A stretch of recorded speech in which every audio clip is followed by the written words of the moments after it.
Good morning students. Ninth का हम chapter पढ़ रहे थे, एट्थ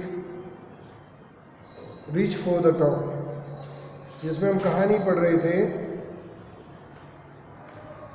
संतोष यादव की। तो संतोष यादव की जो कहानी है वो हमने आपको 2 पैराग्राफ तक पढ़ाई थी। अब आगे पढ़ाते हैं, तो आइए पढ़ते हैं संतोष यादव की कहानी। Santosh parents were affluent landowners who could afford to send their children to the best schools. संतोष के माता पिता धनी जमींदार परिवार के थे जो अपने बच्चों को बढ़िया स्कूल में भेज सकते थे, even to the country's capital new Delhi, which was quite close by. यहाँ तक कि देश की राजधानी नई दिल्ली में वो किसी भी स्कूल में भेज सकते थे जो कि उनके गांव के पास में था। But in line with the prevailing custom in the family, परंतु उनके परिवार में प्रचलित प्रथा के अनुसार संतोष had to make do with the local village school. संतोष को गांव के स्थानीय स्कूल में पढ़ाई करनी पड़ी। So she decided to fight the system in her own quiet way when the right moment arrived. तो उन्होंने उचित समय आने पर इस व्यवस्था से अपने तरीके से शांति से लड़ने का मन बनाया, निश्चय किया। And the right moment came when she turned 16.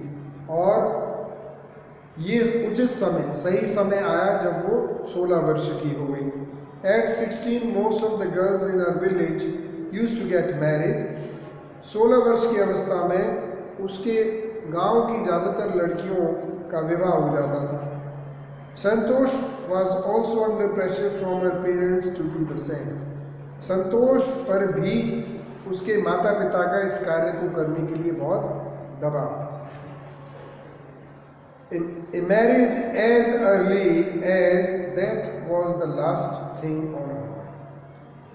विवाह के बारे में, विवाह जल्दी करने के विषय में उनका विचार सबसे अंतिम बात उनके मन में थी विवाह करने की, कि वो सबसे अंत में इस कार्य को करेंगी।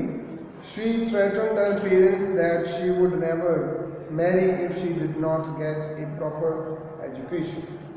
तो उन्होंने अपने माता पिता को धमकी दी या उनको चेतावनी दी कि अगर वो अच्छी शिक्षा प्राप्त नहीं करेगी, नहीं प्रदान की जाएगी उसको, तो वो कभी भी विवाह नहीं करेगी।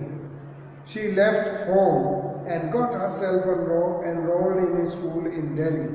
उन्होंने घर छोड़ दिया और स्वयं दिल्ली में जाकर एक स्कूल में दाखिला ले लिया।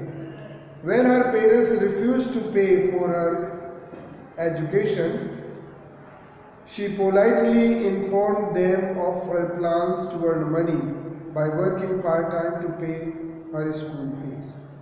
जब उसके माता पिता ने उसकी शिक्षा के लिए फीस देने से मना कर दिया, तो उन्होंने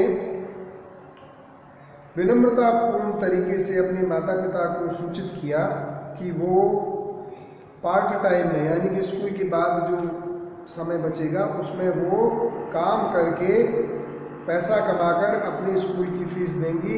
इसकी योजना के बारे में उन्हें विनम्रता से बताया। Her parents then agreed to pay for her education. और उसके बाद उसके माता पिता जो है उसकी फीस भरने के लिए तैयार हो गए। Wishing always to study a bit more, and with her father slowly getting used to her urge for more education. और wishing always to study a bit more, ये इच्छा करते हुए कि थोड़ा सा और पढ़ लूँ, थोड़ा सा और पढ़ लूँ, इस तरह की इच्छा रखते हुए उसके माता पिता भी उसकी पढ़ाई की भूख के लिए, यानी कि पढ़ाई की जो उनके अंदर ललक थी उसके लिए वो आदी हो गए। संतोष passed the high school examinations and went to Jaipur. संतोष ने हाई स्कूल की परीक्षा पास की और जयपुर चली गई।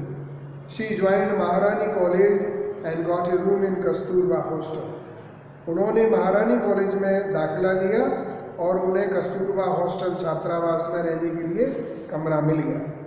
संतोष remembers Kasturba hostel faced the Aravalli hills. Santosh याद करती हैं कि कस्तूरबा हॉस्टल के ठीक सामने अरावली पहाड़ियाँ थी, अरावली की पहाड़ियाँ थी।